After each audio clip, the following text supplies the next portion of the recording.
47তম প্রতিষ্ঠাবার্ষিকীতে আজকের এই সভার সভাপতি উপস্থিত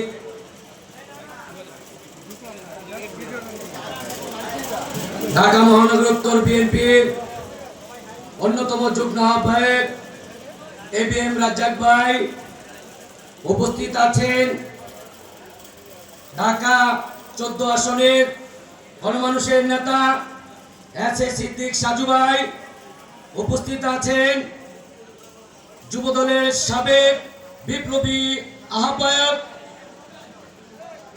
ও ঢাকা 15 আসনের গণমানুষের নেতা শফিকুল ইসলাম লিটন ভাই। আমি একটি কথাই বলবো, আমরা আজকে 16-17 বছর এই স্বৈরাচার ফ্যাসিস্ট সরকারের বিরুদ্ধে আন্দোলন করে আসছি। সেটা একটাই মূল কারণ, আমরা ভোট দেওয়ার থেকে অনেকেই বঞ্চিত হয়েছি, ভোটের অধিকার থেকে বঞ্চিত হয়েছি।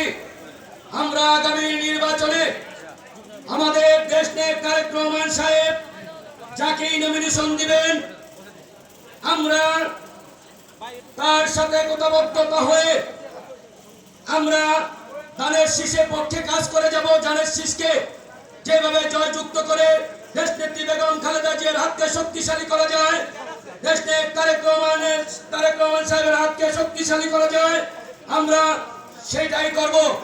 এই আশা ব্যক্ত করে আমি আমার সংক্ষিপ্ত বক্তব্য শেষ করছি। আসসালামু আলাইকুম। সংগ্রামী উপস্থিতি, এখন আমাদের মাঝে উপস্থিত হয়েছে